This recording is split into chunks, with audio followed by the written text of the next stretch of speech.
اب بہت ہی ادب سے آپ سے یہ کہنا چاہتی ہوں کہ ایک یوجنا کو چلانا جو ہے وہ بہت کارآمد ہے. یہ نہیں ہے کہ ہمارے پاس ایک خزانے کا منہ ہے ہم دونوں ہاتھوں سے لٹائیں، کیونکہ ایک ایک پیسہ جو ہے وہ بہت معتبر ہے، وہ امانت ہے ہمارے ملک کے محنت کش انسانوں کی. میں تو سمجھتی ہوں کہ میرے گھر میں اگر لائٹ بھی جلتی ہے تو میں ہاتھ سے بند کر دیتی ہوں، کیونکہ کہیں نہ کہیں بجلی کی اتنی کمی ہے کہ وہ پاور لوم کا ہو یا ہینڈ لوم کا برتن ہو، کوئی بھی ہو، اس کے لیے ایک زندگی کے لیے اس کی زندگی کی کشمکش ہے. تو آپ ہمارے ساتھ، میں آپ سے پھر گزارش کرتی ہوں کہ آپ ہمارے ساتھ تعاون کریں. میں بھی بہت نراش کبھی کبھی ہوتی ہوں، مجھے بھی بہت دکھ ہوتا ہے. میں چاہتی ہوں میرے ہاتھ میں ایک جادو کی چھڑی ہو کہ میری بہنیں ہیں وہ بھی تعلیم یافتہ ہو جائیں، ان کو بھی میں کسی نہ کسی طرح سے ان کی زندگی میں راحت بھر سکوں. وہ عورت جو کہ چولہا چکی کرتی ہے، دور دراز سے پانی لاتی ہے، جو اس کی لنگز میں دھواں گھستا ہے، اس سے دنیا بھر کی بیماریاں ہوتی ہیں. جو بنکر بنتے ہیں اس کا جو فلف اڑتا ہے اس سے وہ انہیل کرتے ہیں، ان کی سانس میں طرح طرح کی سلیکوسس ہوتا ہے. آپ کو معلوم ہے ٹیوبرکلوسس، سلیکوسس، یہ سب بیماریاں ہوتی ہیں.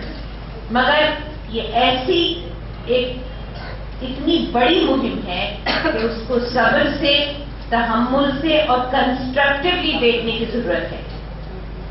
کرٹیسائز کرنا اور کسی چیز کو بالکل ڈیمولش کر دینا آسان ہے، مگر تعمیر کرنا بہت مشکل ہے. اس لیے میں آپ سے آخر میں یہ کہتی ہوں کہ آپ لوگ اپنی جو سجھاؤ ہیں ہماری اسکیموں کے سندرب میں، ہماری اسکیموں کے تعلق سے، چاہے وہ کلسٹر اسکیم ہو یا صحت کی اسکیم ہو یا وہ جو ریشم جو آپ کو اپلبدھ ہوتا ہے کہ نہیں ہوتا، آپ کی بیماری ہو، آپ کے بچوں کی تعلیم ہو، آپ کا روٹی روزگار ہو، اس کے لیے جو سجھاؤ دینا چاہیے وہ سجھاؤ کچھ تو میں سمجھ رہی ہوں آپ کی باتوں سے، موٹی موٹی باتیں میری بھی سمجھ میں آ گئی ہیں، مگر بہت سی باریکیاں ہیں جس تک شاید ہم اس گوشتی میں پہنچ نہیں سکے.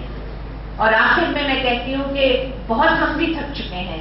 سیمینار کرنے کے لیے ہمیں کوئی خاص خوشی نہیں ہوتی، ہم ہر جگہ جا کے وہی باتیں سنتے ہیں، مگر یہ بھی ایک ضروری کام ہے.